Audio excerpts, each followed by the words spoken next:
Hi everyone. So I'm going to attempt another vlog, and the last time I attempted this I never finished it or put it together or edited it or did anything with the footage, so we shall see how we go.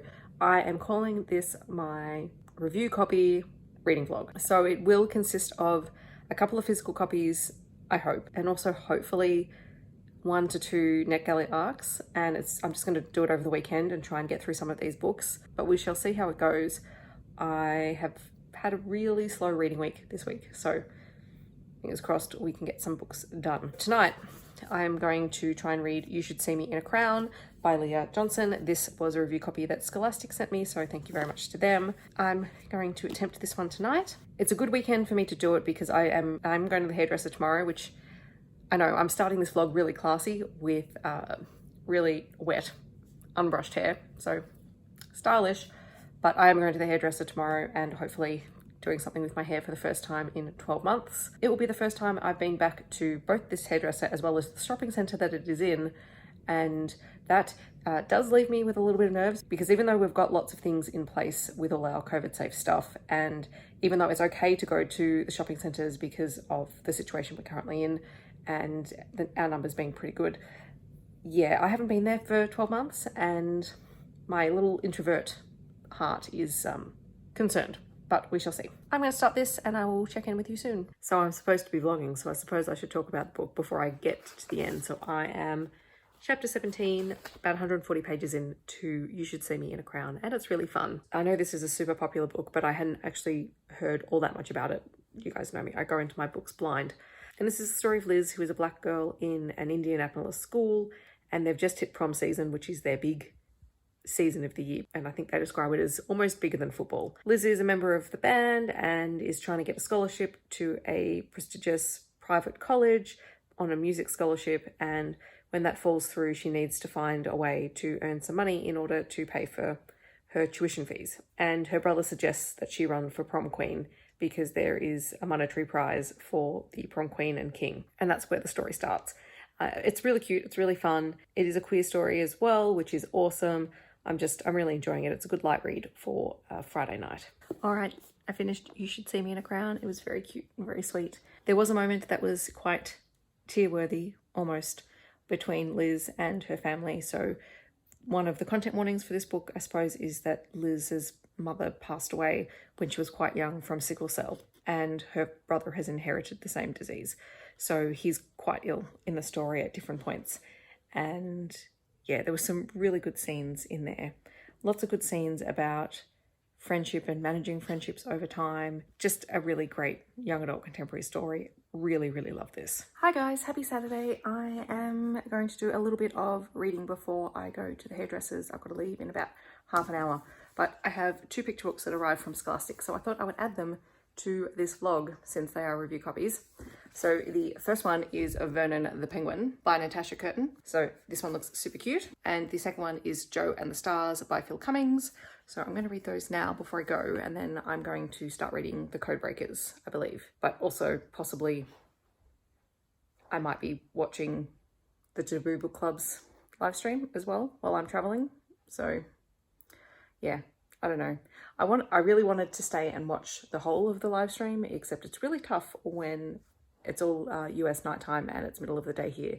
And this was the first time I could get a hair appointment. So yes, we'll see if I can do a little bit of both. So Vernon the Penguin is super cute. It is about a penguin called Vernon who really wants to fly, and he goes through all sorts of crazy acts trying to figure out how he can fly. And the whole time everyone is telling him that he can't fly, penguins can't fly, it's never going to happen.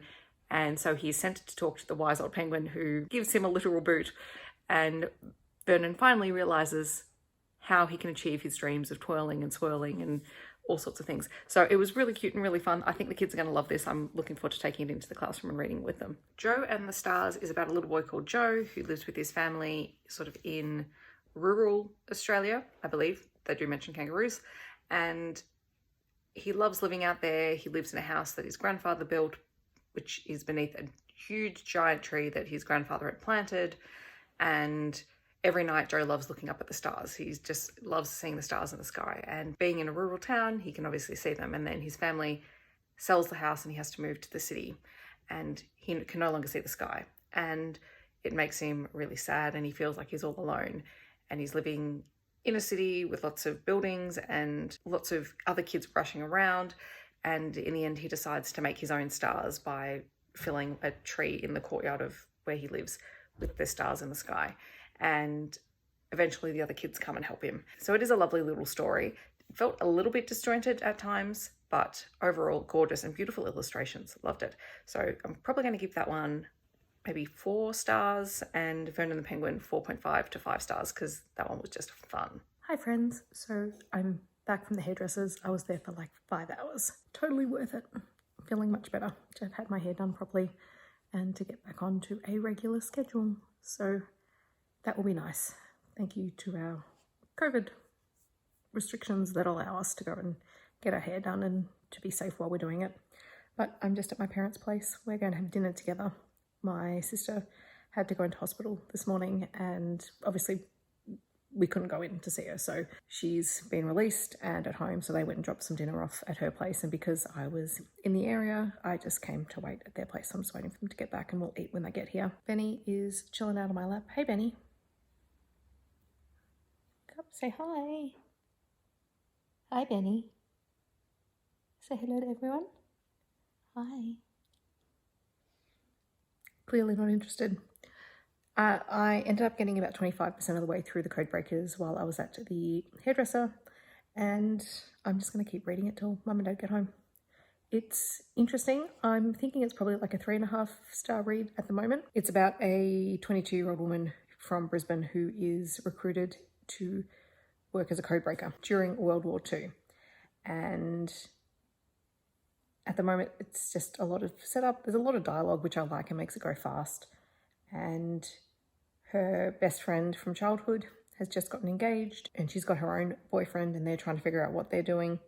But yeah, I'm waiting to see what the main plot is going to be. I don't know if it's just that I'm tired, but I can't seem to find a main plot. Look, if anything else, it's an interesting read. It's nice to read something set during World War II, but from an Australian perspective, because I recognise everything.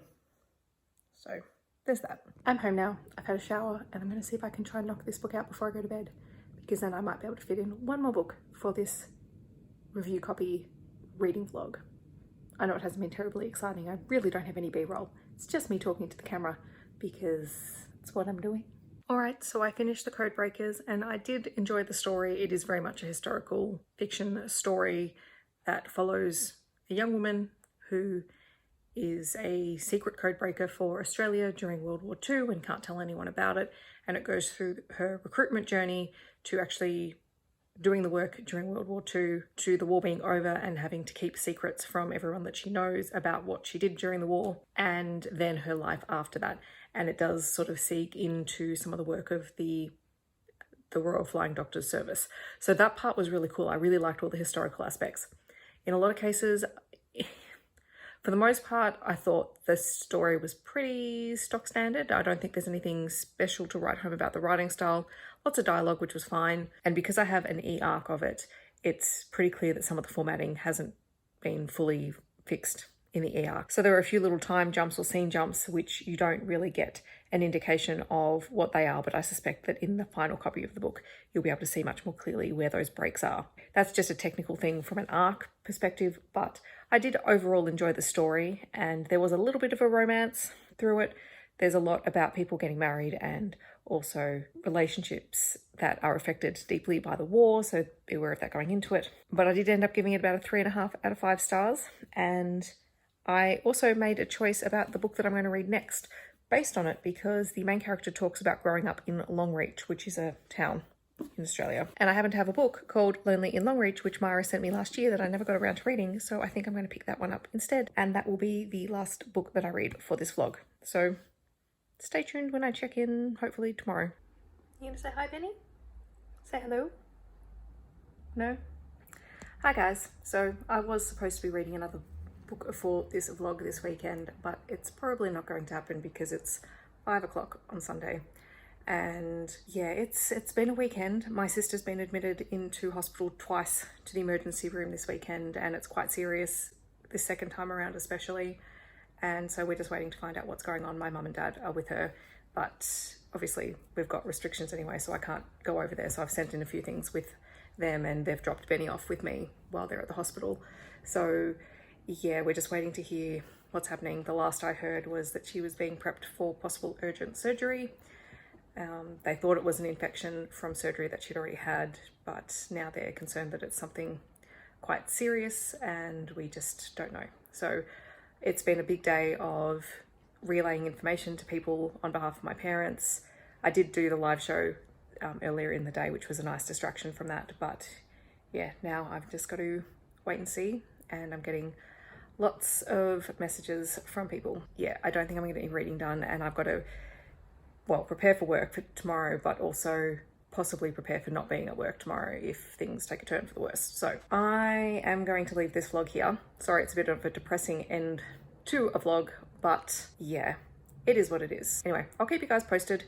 I have my wrap up and everything else coming. I've managed to pre-film a bunch of stuff, so there'll still be content this week. It's just a case now of me getting it edited in time. I hope everyone else is having a good weekend, even though mine's on a bit of a depressing note. But yeah, I'll talk to you guys a little bit later. Bye everyone.